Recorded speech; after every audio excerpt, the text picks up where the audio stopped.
So here I've got the strips of foam glued to the edges. At the top you'll see where I cut out some V's and overlapped it. The better you cut here, the less overlap you're going to have, the better your shape's going to be, the less weight on the end of your sword. I mean, it's a very small amount of weight, but it all adds up in the end. This is pretty sloppy. Do better if you want, or just don't. It's up to you.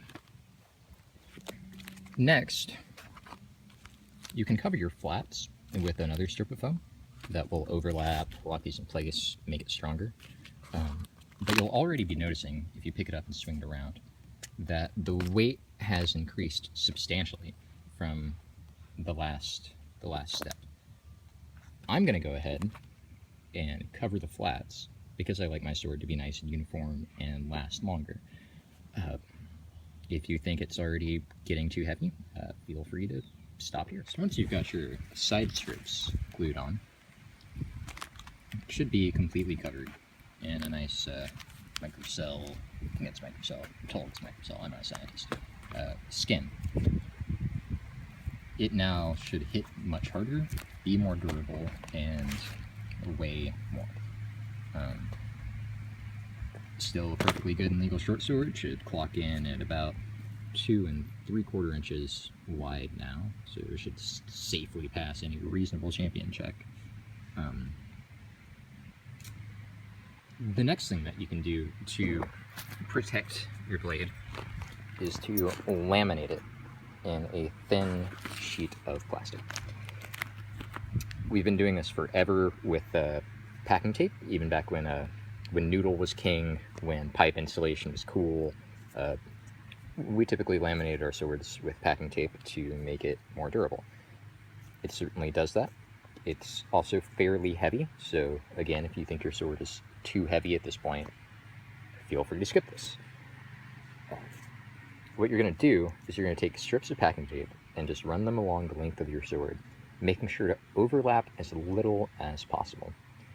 I like to put a strip across my striking edge, and then put strips down the middle. That way, if I need to double up or have a lot of overlap, it's going to be happening where I'm not likely to hit someone with the sword. Once you've covered your sword in packing tape, you can seal it by using heat, stove, oven, really meticulous with a lighter, heat gun, whatever. About 200 degrees should be fine to melt the packing tape's edges together, and that'll make your sword nice and waterproof and more resistant to damage overall. Once you've got a nice solid layer of packing tape all along your blade, you want to make sure to remove as many wrinkles, bubbles, and veins as possible by applying pressure and sliding down the length of your blade.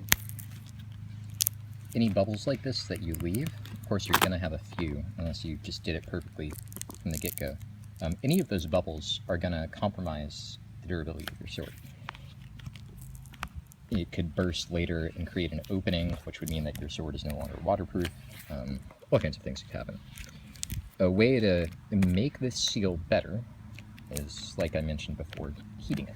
So I'm about to take this inside and roast it either over a stove eye or in the oven until the packing tape melts together. I don't know what the exact temperature it does that is. I'm not a scientist, but you know, you can just play it by ear. Once you've exposed your packing tape to heat, it should create a much more snug, nicer fit, have fewer veins and wrinkles. All those should have been minimized by the tape shrinking. See, it's nice. This will help your sword together. But you'll notice that the balance point of your sword is like somewhere really high up it, like about less than halfway down from the blade. That's a really poor area for your balance point. If you want your sword to have a lot of hacking and chopping power, like if you're playing Dag or Bell or something like that, you might want it more tip heavy. But in Amtgard, we we typically prefer precision and control. So you want your balance point to be down towards this end, about 2 to 4 inches from where the top of your hand will rest while gripping the sword. For most people, we just try to get it as close to where the crossguard would be as possible. Speaking of crossguards, now is the time to decide if you want a crossguard. I will not be putting a crossguard in the sword because I find that they get in the way and they prevent a lot of shots that we throw in Amtgard. They can get in the way on dark sides, things like that, anything that goes under your shield. They're kind of clunky and altogether not incredibly functional because you don't have to protect your hand in this game. Most of the time, you're punching swords to stop them. So I don't usually use crossguards. If you want to make one, that's up to you. There's plenty of guides on YouTube of how to do it, but I would personally recommend against them. So I'm going to start working on the handle. This is where you're going to be counterweighting your sword, so that you can bring the balance point down to here or here, somewhere like that. The handle that I prefer is a piece of 3/4 inch PVC. Some people prefer wooden handles, all kinds of things. They build their handle entirely out of duct tape, anything like that.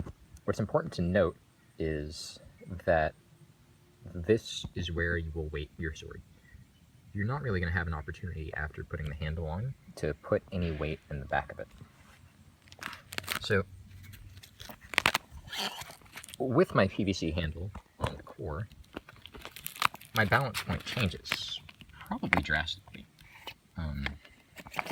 See if I can do this one-handed.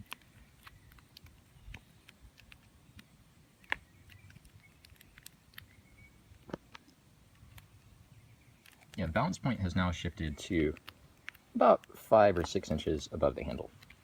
That's still not close enough, so I'm going to add some additional weight in the form of, for me, I like to fit a carriage bolt into the core, and that usually provides enough counterweighting. Some people they fill their handle with cement or JB weld, or they take a sheet of lead and they just wrap that around the core. Whatever works for you, but it's pretty important to bring the balance point as close to your hand as you can. I've got my carriage bolt here. I lost the one that I had intended to use. It was 3/8 by 5 inches, which I feel is pretty optimal for this build. It usually balances it nicely. This one's shorter, so I might have to add extra weight. If you're using the carriage bolt method, try to wrap some foam or at the very least tape around it to provide more of a cushion. You don't want that hard metal grinding against your core whenever it flexes. That can break it really easily. It's bad. Just build it up just enough that it fits in snugly. When you jiggle it around, it doesn't come out at all. It's really important to make sure that any weight that you put in here isn't going to slide up to your striking end, because then it's going to do the exact opposite of what you want. So now that I've got a carriage bolt in here, let's see where that puts the balance point.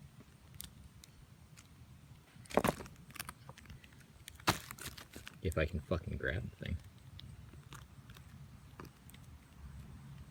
So it's looking like the balance point is about right here,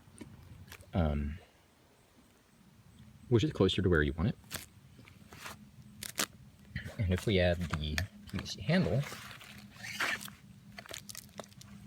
that should change the balance point even further closer to your hand. So with the handle, it looks to be about here. A couple inches above the hand is good. If you're high gripping it, that's a pretty ideal balance point. I won't be high gripping it, so I'm going to do my best to further increase the weight of the sword. And I'm going to do it by using a combination of foamies and duct tape around the handle underneath where the PVC will be. And hopefully I can drag the balance point all the way back here. Okay, so I built the handle up with a strip of foamies and duct tape, and then slid the core on by filling it with just soap. Any other sort of ketchup or lube will work. I've used ketchup before. I've used, fucking anal lube, whatever. And just like greasing up your fun hole, you want to make sure that you put the lubricant on both parts.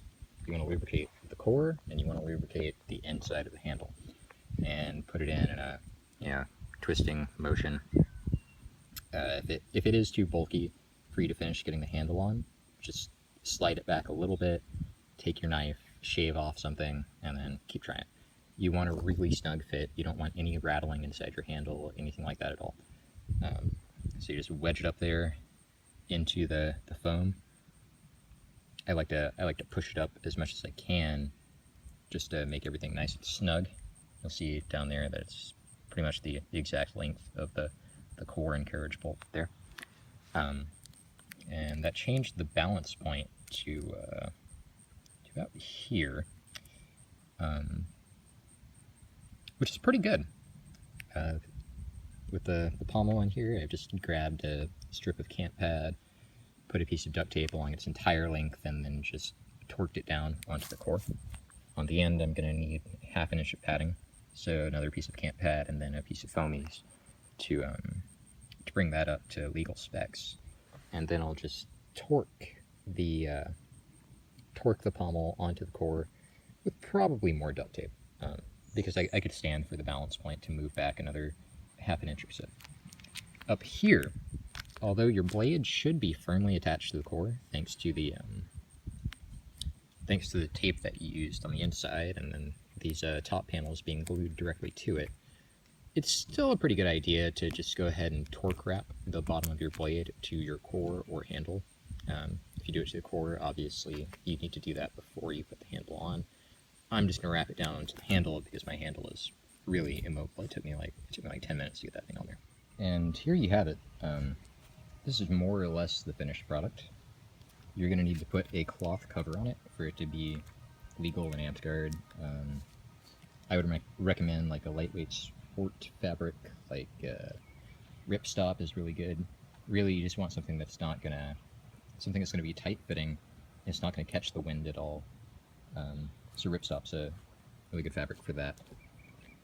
As lightweight as possible, because anything that you add to this end is going to move your balance point farther away from your hand.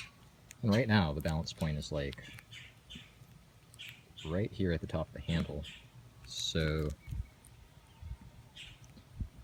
it's pretty good. If you pick it up and swing it around, you'll notice that it's definitely got some weight to it. It's not a true ultralight like this guy over here, which is just the uses the 2-piece sandwich build. But if you it's a pretty okay sword.